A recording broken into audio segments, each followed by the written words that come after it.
चलिए दोस्तों, आज का हमारा टॉपिक है electric field intensity due to infinite long charged wire. तो ये हमारे पास एक इनफाइनाइट लॉन्ग चार्ज्ड वायर मैंने लिया है, ये लेंथ है। तो इस पर चार्ज यूनिफॉर्मली जो है वो डिस्ट्रीब्यूटेड ओवर इट्स लेंथ। तो ये चार्ज यूनिफॉर्मली इसकी लेंथ के ऊपर डिस्ट्रीब्यूटेड है और इनफाइनाइट लॉन्ग वायर है, ऐसे नीचे तक ये ऊपर तक ये एक्सटेंडेड है। तो हमें इस इनफाइनाइट लॉन्ग चार्ज्ड वायर की वजह से ये जो पी पॉइंट है आर डिस्टेंस के ऊपर, यहाँ पर electric field intensity find out करनी है। ठीक है, यूजिंग गॉस लॉ। तो we have to find electric field intensity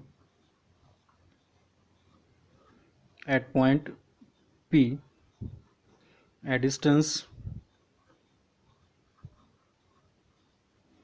small r from charged wire as shown, जैसे कि डायग्राम में आपको दिखाया गया है। ठीक है, तो गॉस लॉ जो है वो क्लोज्ड सरफेस के लिए लगाया जाता है। तो इसमें तो कोई क्लोज सरफेस है नहीं, तो क्लोज सरफेस आपको एज्यूम करना पड़ेगा इस वायर के चारों ओर। तो ये मान लेते हैं कि ये एक सिलेंड्रिकल गॉसियन सरफेस हमने एज्यूम किया है अराउंड द चार्ज्ड वायर। तो ऐसे सिलेंडर हमने एक एज्यूम किया इस वायर के चारों ओर। तो इस सिलेंडर का जो लेंथ है वो हमने कितना सपोज किया है, L। ठीक है, तो ये हमने एज्यूम किया है सिलेंडर की। मान लेते हैं कि एक सिलेंडर है जो इसके चारों ओर है। इस तरह से लेना है कि जो P पॉइंट है उसके काउड, सिलेंडर के काउड पार्ट के ऊपर आ रहा है। ठीक है, तो एज्यूम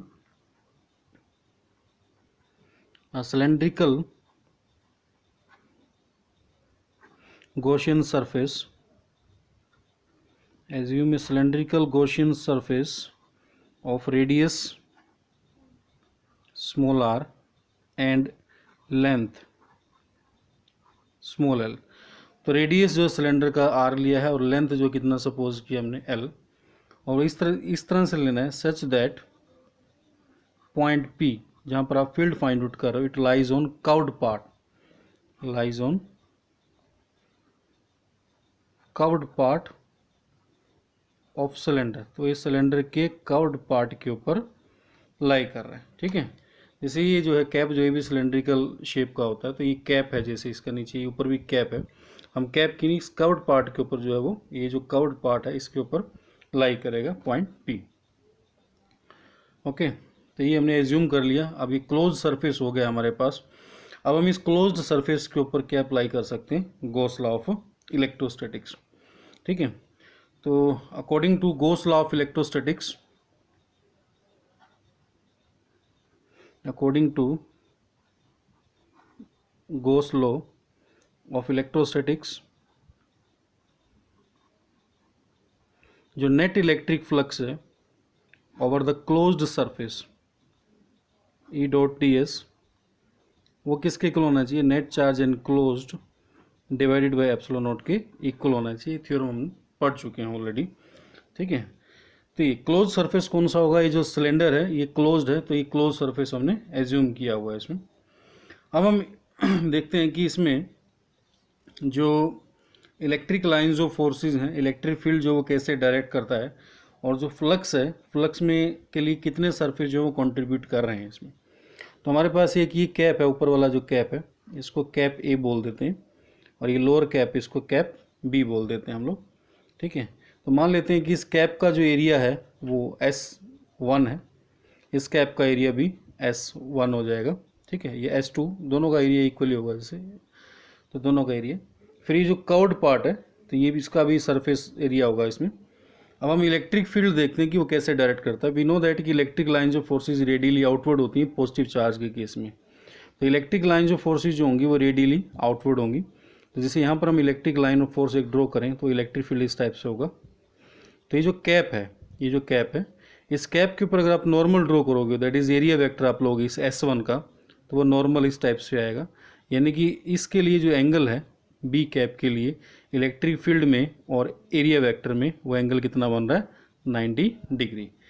तो जब हम इसका फ्लक्स लेंगे इस कैप का, बी कैप का, तो फ्लक्स होता है ई into S one, that is E S one cos 90, कोस 90 पे जीरो होता है, तो ये फ्लक्स में कंट्रीब्यूट नहीं करेगा। सिमिलरली अगर हम इस कैप की बात करें तो यहाँ पर भी इलेक्ट्रिक फील्ड इस टाइप से रेडियली आउटवर्ड, तो इसका अगर आप आउटवर्ड नॉर्मल ड्रॉ करोगे तो इस टाइप से, ठीक है, एरिया वेक्टर, तो यहाँ पर भी जो एंगल है वो कितना बनेगा 90 डिग्री, तो ये कैप भी फ्लक्स में कंट्रीब्यूट नहीं करेगा।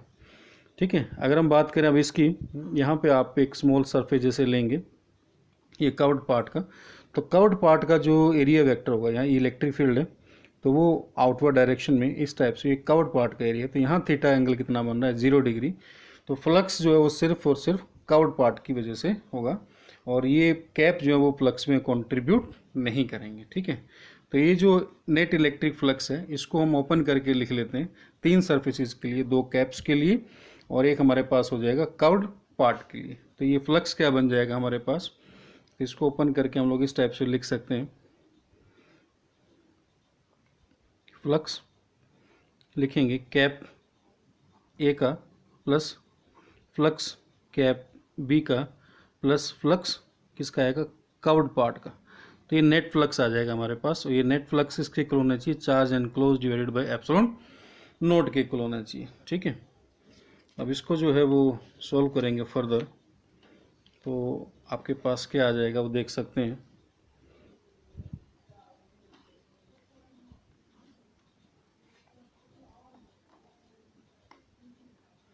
तो जो नेट इलेक्ट्रिक फ्लक्स है ये कैप ए का फ्लक्स जो है, जैसे आपने देखना है ये कैप बी का जो फ्लक्स है, तो ये बताया था कि आपको कैप ए का फ्लक्स जो है वो ई इंटू एस वन हो जाएगा, E dot S one, E S one cos 90, और बी कैप का जो फ्लक्स है इस बी कैप का वो ई इंटू एस वन कोस 90, ये फ्लक्स में कंट्रीब्यूट नहीं कर रहे हैं।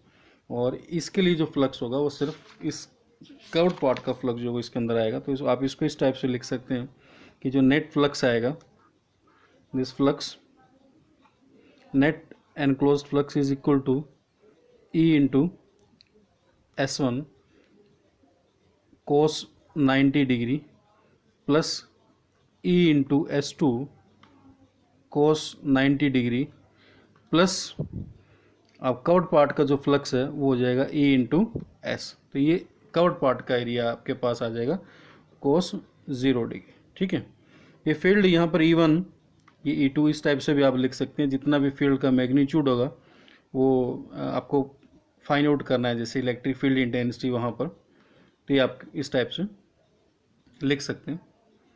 और ये आपके पास आ जाएगा कोस 90 भी 0, कोस 90 भी 0, ये फ्लक्स में कंट्रीब्यूट नहीं करेगा, तो जो नेट फ्लक्स है ये आपके पास आ जाएगा Q inside divided by epsilon naught, तो नेट फ्लक्स ये 0 हो गया प्लस ये फ्लक्स भी 0 हो गया, और ये कोस 0 पर 1 होता है तो इंटू एस, और ये नेट किसके इक्वल होगा, net charge enclose divided by epsilon naught, ये आ जाएगा आपके पास।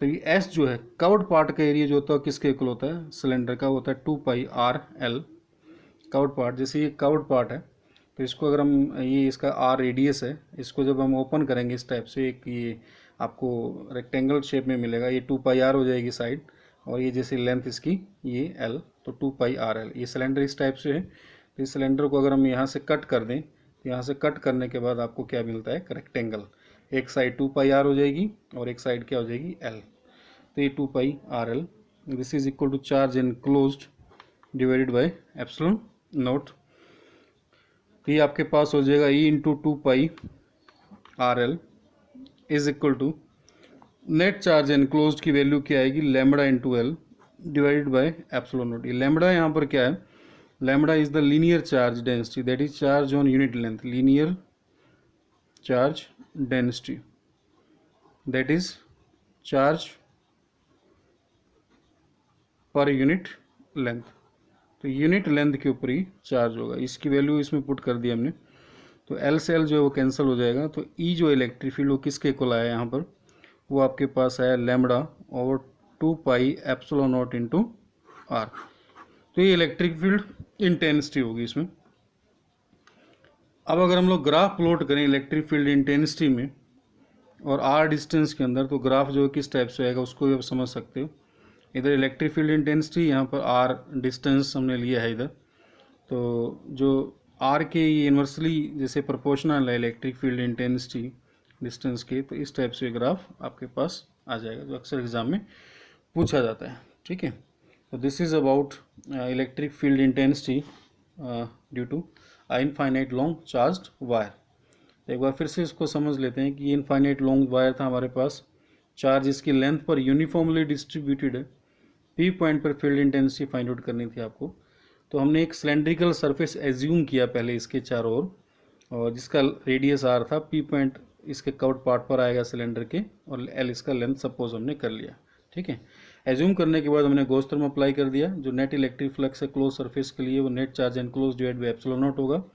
अब जो नेट इलेक्ट्रिक फ्लक्स है, तो ये फ्लक्स तीन सरफेसेस की वजह से हमने लिया, इस कैप की वजह से, इस कैप की वजह से, और ये कर्व्ड पार्ट की वजह से। तो ये जो कैप्स है इनका फ्लक्स में कोई कॉन्ट्रीब्यूशन नहीं है।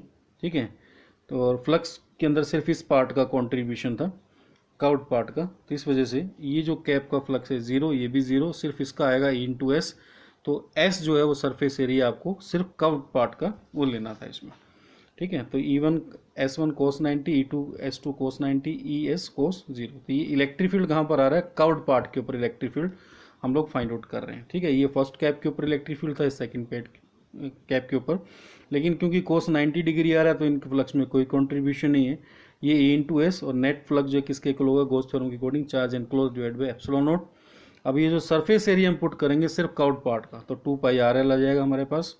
ये चार्ज जो है एनक्लोज्ड उसको हमने लिख दिया है, चार्ज एनक्लोज्ड को हमने लैम्बडा इंटू एल। ठीक है, where lambda is the linear charge density, या चार्ज पर यूनिट लेंथ के ऊपर चार्ज जो है वो लैम्बडा है, तो एल लेंथ के ऊपर कितना होगा, वो लैम्बडा इंटू एल हो जाएगा। तो ये एक्सप्रेशन आ जाएगा आपके पास, ये वेरिएशन है इसका with respect to distance. Thank you.